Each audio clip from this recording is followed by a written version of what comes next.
আসসালামু আলাইকুম ওয়া রহমাতুল্লাহি ওয়া বারাকাতুহ। প্রিয় দর্শকবৃন্দ, আশা করি সবাই সুস্থ ও ভালো আছেন আল্লাহর অশেষ রহমতে। আজকের এই অনুষ্ঠানটি আমাদের দাওয়া কুইজ চ্যানেলের পক্ষ থেকে আয়োজন করা হয়েছে। আমাদের প্রধান লক্ষ্য হচ্ছে ইসলামের মৌলিক জ্ঞান মানুষের অন্তরে পৌঁছে দেওয়া। আমরা চাই প্রতিটি দর্শক জানুক, আমাদের জীবনের প্রতিটি ক্ষেত্রে ইসলামকে অনুসরণ করা প্রয়োজন। আজকের কুইজে আমরা 5টি বিষয় নিয়ে আলোচনা করব। প্রতিটি বিষয়ের আগে একটি সংক্ষিপ্ত আলোচনা থাকবে, যা আপনাদেরকে বিষয়টি আরও ভালোভাবে বুঝতে সাহায্য করবে।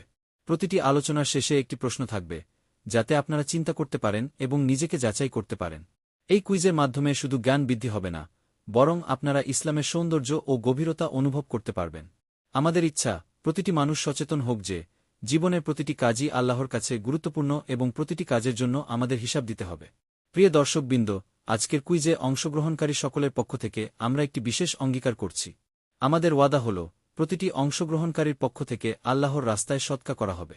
এর মানে হল, এই কুইজে অংশগ্রহণ করার মাধ্যমে আপনারা যেমন ইসলামের জ্ঞান অর্জন করবেন, তেমনি আপনাদের পক্ষ থেকেও একটি নেক কাজ সম্পন্ন হবে। এভাবে দ্বৈত সওয়াবের ব্যবস্থা হবে, একদিকে জ্ঞান অর্জনের সওয়াব, অন্যদিকে সদকার সওয়াব। আমরা দোয়া করি আল্লাহ তাআলা আমাদের এই অঙ্গীকার কবুল করুন, আমাদের আমলকে নেকির খাতায় লিপিবদ্ধ করুন এবং আমাদের সবার জন্য সহজ করে দিন। আমিন। প্রিয় দর্শকবৃন্দ, স্বাগতম আমাদের বিশেষ অনুষ্ঠান ইসলামিক জ্ঞান কুইজ অনুষ্ঠান এর 4র্থ পর্বে। আমাদের লক্ষ্য হল ইসলামিক জ্ঞানকে সহজভাবে মানুষের অন্তরে পৌঁছে দেয়া। এখানে আমরা কুরআন, হাদিস, ইবাদত, আখলাক এবং ইসলামী জীবনের গুরুত্বপূর্ণ শিক্ষা নিয়ে আলোচনা করি। প্রতিটি আলোচনার শেষে আপনাদের সামনে একটি প্রশ্ন রাখা হয়, যাতে আপনারা শুধু শুনেই সীমাবদ্ধ না থাকেন, বরং চিন্তা করেন এবং উত্তর দেওয়ার মাধ্যমে ইসলামিক জ্ঞানে সমৃদ্ধ হন। চলুন শুরু করি আজকের পর্ব। প্রথম আলোচনা, ইসলামের সত্যবাদিতা এমন একটি গুণ যা একজন মুসলমানের জীবনকে আলোকিত করে। আল্লাহ তাআলা কুরআনে বলেছেন, হে মুমিনগণ, তোমরা আল্লাহকে ভয় করো এবং সত্যবাদীদের সাথে থাকো। রাসূলুল্লাহ সাল্লাল্লাহু আলাইহি ওয়াসাল্লাম শৈশব থেকেই আলামিন নামে পরিচিত ছিলেন, যার অর্থ হল বিশ্বস্ত ও সত্যবাদী। সত্য কথা বলা শুধু মানুষের আস্থা অর্জন করে না, বরং এটি একজন বান্দার ঈমানের প্রতিফলন। অন্যদিকে মিথ্যা বলা মানুষের চরিত্রকে নষ্ট করে এবং সমাজে অবিশ্বাস সৃষ্টি করে। তাই একজন মুসলমানের উচিত সব সময় সত্য বলা, এমনকি সেটি নিজের বিরুদ্ধে গেলেও। প্রথম প্রশ্ন, কোন গুণকে ইসলামের সকল গুণের মূল বলা হয়েছে? দ্বিতীয় আলোচনা, দান বা সদকা ইসলামে অত্যন্ত মর্যাদাপূর্ণ একটি আমল। আল্লাহ তাআলা বলেন, যারা নিজেদের ধনসম্পদ আল্লাহর পথে ব্যয় করে, তাদের উদাহরণ হল একটি বীজের মতো, যা থেকে 7টি শীষ উৎপন্ন হয়, প্রতিটি শীষে থাকে 100 দানা। আর আল্লাহ যাকে ইচ্ছা বহুগুণ বাড়িয়ে দেন। সদকা করার মাধ্যমে দরিদ্র মানুষের চাহিদা পূরণ হয়, সমাজে ভালোবাসা তৈরি হয় এবং দাতার অন্তরে প্রশান্তি নেমে আসে। দান শুধু অর্থ নয়, কাউকে হাসি উপহার দেওয়া, ভালো কথা বলা, সাহায্যের হাত বাড়ানো, সবই সদকার অন্তর্ভুক্ত। রাসূলুল্লাহ সাল্লাল্লাহু আলাইহি ওয়াসাল্লাম বলেছেন, তোমার ভাইকে হাসিমুখে দেখা করাও একটি সদকা। দ্বিতীয় প্রশ্ন, সদকা করার মাধ্যমে আল্লাহর পক্ষ থেকে কি প্রতিদান দেয়া হয়? তৃতীয় আলোচনা, পিতা মাতার অধিকার ইসলাম ধর্মে অত্যন্ত গুরুত্বপূর্ণ। আল্লাহ তাআলা কুরআনে বলেছেন, তোমার রব নির্দেশ দিয়েছেন যে তোমরা কেবল তারই ইবাদত করবে এবং পিতা মাতার সাথে সদ্ব্যবহার করবে। এর দ্বারা বোঝা যায়, ইবাদতের পরপরই আল্লাহ তাআলা পিতা মাতার হক আদায়কে কতটা গুরুত্ব দিয়েছেন। রাসূলুল্লাহ সাল্লাল্লাহু আলাইহি ওয়াসাল্লাম বলেছেন, জান্নাত তোমার মায়ের পায়ের নিচে। এর মানে হল, মায়ের সেবা ও খুশি করার মধ্যেই জান্নাত লাভের অন্যতম উপায় রয়েছে।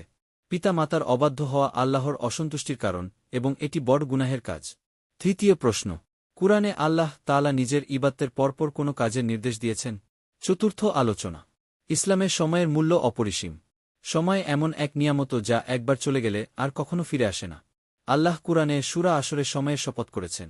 এর মাধ্যমে বোঝানো হয়েছে যে মানুষ প্রকৃতপক্ষে ক্ষতির মধ্যে রয়েছে, যদি না তারা ঈমান আনে, সৎকাজ করে এবং সত্য ও ধৈর্যের উপদেশ দেয়।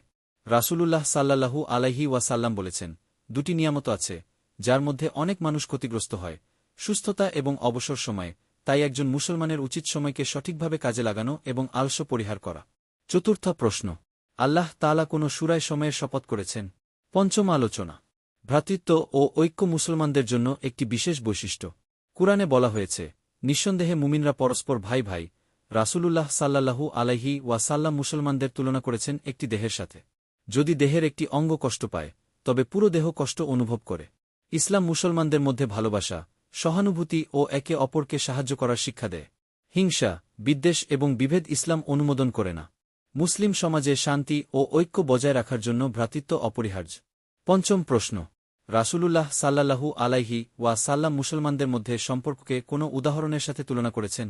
সমাপ্তি আলোচনা, প্রিয় দর্শকবৃন্দ, আজকের কুইজে আমরা 5টি আলোচনা শুনলাম এবং 5টি প্রশ্ন করলাম। আশা করি এসব আলোচনা আপনাদের হৃদয় স্পর্শ করবে এবং ইসলামিক জ্ঞান অর্জনে উৎসাহিত করবে। মনে রাখবেন, আপনার প্রতিটি সঠিক উত্তর কেবল একটি উত্তর নয়, বরং তা হয়ে উঠতে পারে আখেরাতের সওয়াবের ভাণ্ডার। আপনারা অংশ নিন, উত্তর দিন, আর আমাদের সাথে দানের কাজে শরিক হন। আল্লাহ তাআলা আমাদের সবাইকে সত্যিকার অর্থে ইসলামের আলোয় জীবন যাপনের তাওফিক দিন। আমিন।